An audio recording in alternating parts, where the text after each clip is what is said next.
Hey everybody, hope you're all doing well. My name is Steven and this is the Storytime channel. Today we have some entitled parent stories, and our first story of the day is by Torlia. Entitled mother thought it was a good idea to point pepper spray at me in front of a store to extort 2 boxes of Pocky. Nice worker saved me. Context from 6 months ago. I was with my mom and my sister doing some shopping for my mom's birthday. While she is trying some clothes, I go to the Asian store that is next to the store I was at because I was hungry. Didn't eat at midday. So I bought some sweet green tea Pockies. Bought one for me, one for my mom, and one for my sister. So because I'm kinda well educated, I decided to eat my pack of Pocky outside the clothing store and enjoy the light of the sun and its warmth. Then came entitled mother and her little son Kay.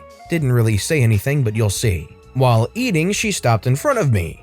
Not only she stopped, but she froze for like 5 long seconds. Me looking at her like the side-eyeing Chloe meme, I asked her if she needed some help.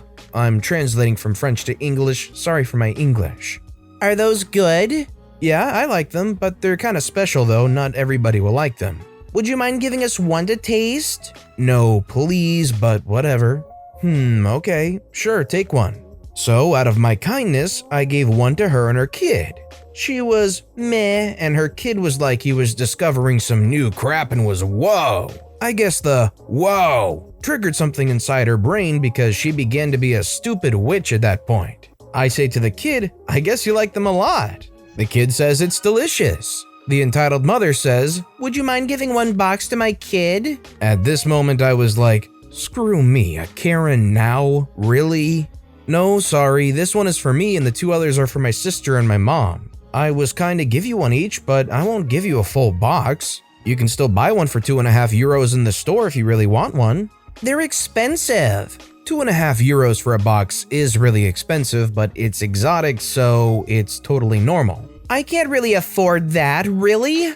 Well, you're wearing Gucci, driving a Mercedes. I saw her coming in something like a GLE model, and your son is full of Adidas. Not to be rude, but I think you're taking me for an idiot by telling me that, and I really don't like the direction this is going to take. So I'll say goodbye and have a nice day. Entitled mother condescending, what? No, I really can't afford it, trust me. I'm a single mother. You know how hard it is to live as a single mother today? And you're just a young man, so you must be rich. The freak is that logic? You could be kind to me and give me one.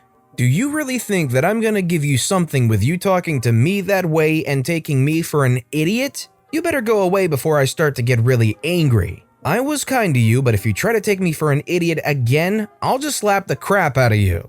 Kid starting to cry because I was trying to be intimidating. I'm so sorry for him, but she was on my nerves at this point. Entitled mother took a pepper spray out of her purse and started to point it at me. I started to freak out at this point and backed up 1 meter away from her. I've never been hit by this, only heard and seen it's painful, and me being aggressive to her as an attempt to make her leave didn't work, as you can read. I was unlucky on this bluff.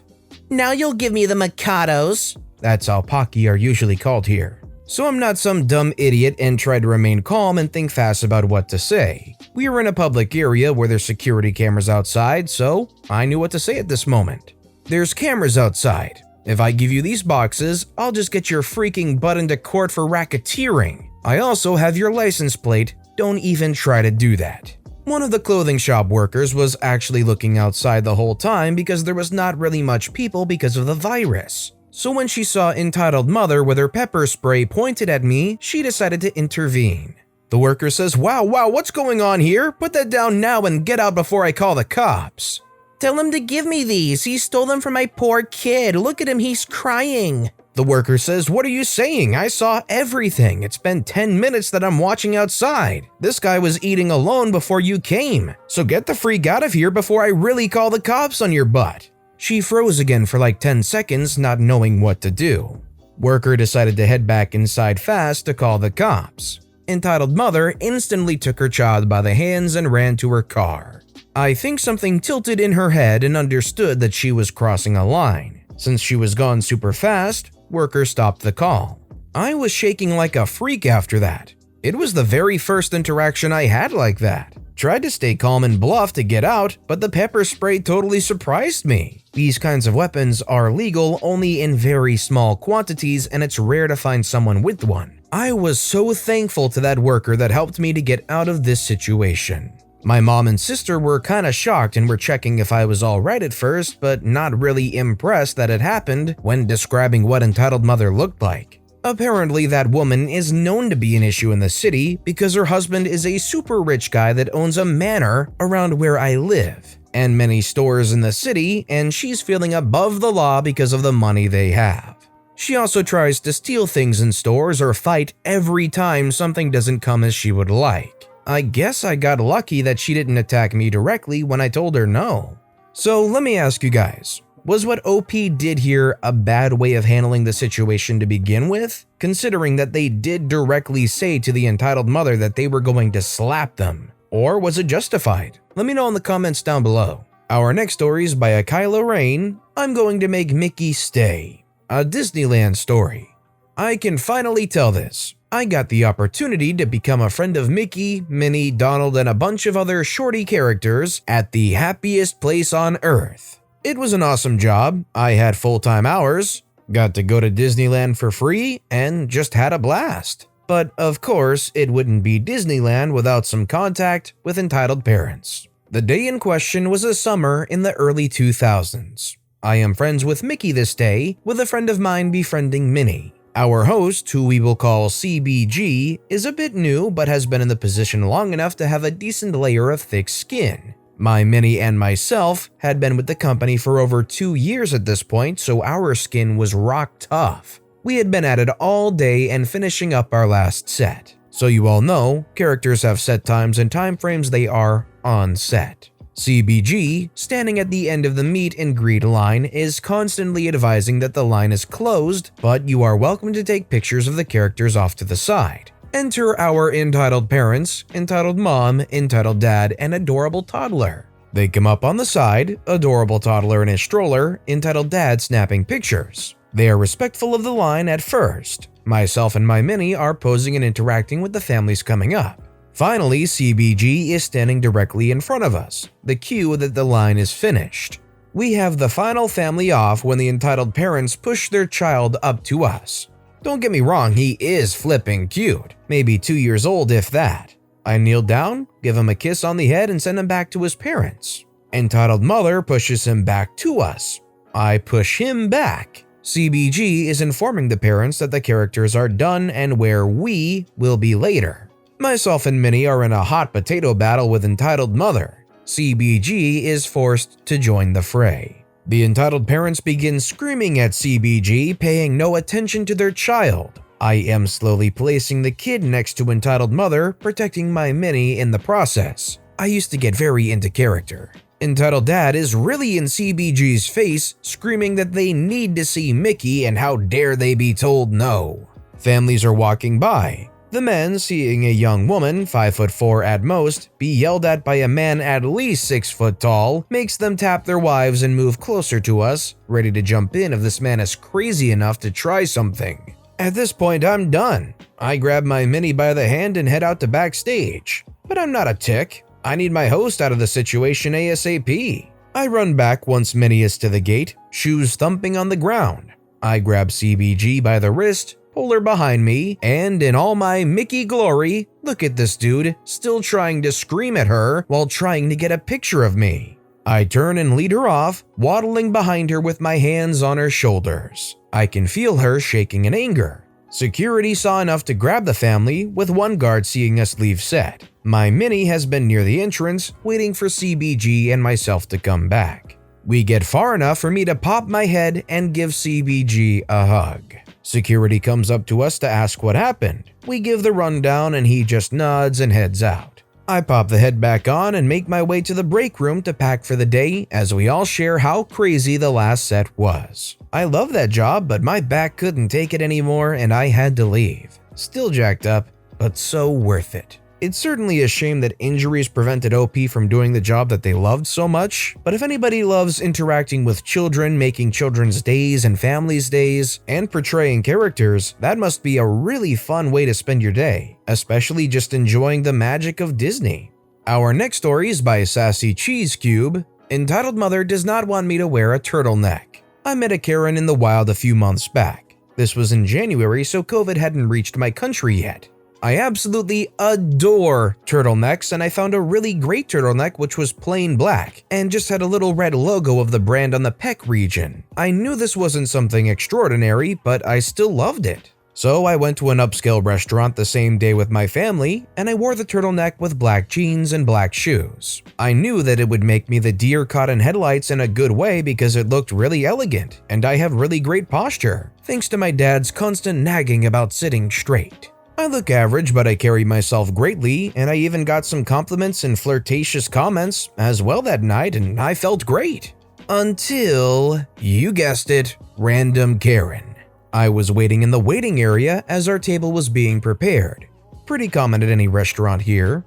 I went to use the restroom, and when I came out of the restroom, there was Karen inside the male's washroom. I was going to ignore her and walk away when she opened her trash can.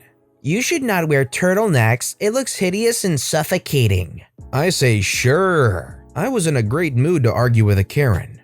Karen, surprised, "Don't wear them. Wear something colorful, you look depressing. You will never get married if you keep on wearing such things. Don't you care what people will think?" Lady, I cannot care less. And by the way, you're in the men's room. You need to leave. I walk away. "What? You cannot leave, you need to buy something else to wear. How did your parents raise you?" If you are so concerned about how I dress up, then maybe get a life, cause right now I just think you're jealous. My parents did not raise me to stoop down to some jealous woman's level, and looking at you, I think you look just sad. I hope your brain develops completely soon. Lady lost her crap, but I was too happy to care. The dinner was great. While leaving, I saw her once again, and she had a poop-eating frown on her face, and I smiled from ear to ear just to irritate her. I still love that turtleneck. And our final story of the day is by Court the Awesome. Karen calls cops and steals kids' skateboards. This happened when I was 12. My friend and I were playing in the bushes in our neighborhood, mostly looking for open spots that we could hang out in. I know, it's dumb. So we're in the bushes and we see this truck come towards the house right next to where we were. She gets out and we see her on her phone and we assume she's calling the police. She then proceeds to take both me and my friend's skateboards and then put them in her garage. Our boards were placed on a fence separating the bushes from the rest of the street. However, none of the area was owned by the woman. We get out the bushes. We are basically forced to wait 30 minutes for the police to get here. We still hadn't tried to take our boards back, so they were still in her house. The cops finally get here, and we explain to them that we live in the neighborhood and we're just playing in the bushes. She tried to justify calling the cops by saying she thought we were gonna rob one of the houses and smash a Ferrari. She also took our boards so we wouldn't run away.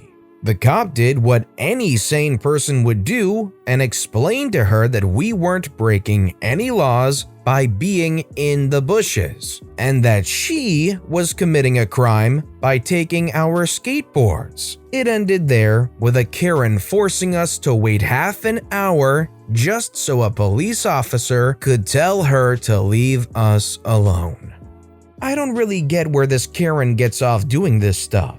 Just a couple of innocent children, if you think they're going to be doing some kind of nefarious actions in your neighborhood, go up to them and tell them to knock it off and go somewhere else. They're 12 years old, they couldn't have looked that big, unless these were the most giant 12-year-olds in existence. And if the Karen was in enough of a position to take both their skateboards and put them in her house or whatever, she clearly was in enough of a position to demand them to go away. There was absolutely no need to get the cops involved in any capacity, and it's frustrating me to say the least on behalf of these kids, and I hope the Karen got charged for it. There's legitimate fines you should get for using police resources like that. Nobody needs that. They looked like they were going to rob a house and smash a Ferrari. If that isn't some of the most stuck-up sounding stuff you've ever heard. But I guess that's just how some people are in this day and age, or just probably have always been. But with that being said, that's all the time we have for today. So if you have a favorite story of the day, let me know which story and why in the comments down below. But besides that, if you enjoyed the video, please consider giving it a like, and if you haven't, subscribe and turn notifications on so you'll never miss an upcoming video. No matter what you do, whether it's just viewing the video, liking, subscribing, turning notifications on, I appreciate the heck out of it. Every little thing that you do helps the channel grow that much more, and I can't thank you enough for it. So until next time, I hope you all have a wonderful day, and I'll be right here next time on the Storytime channel.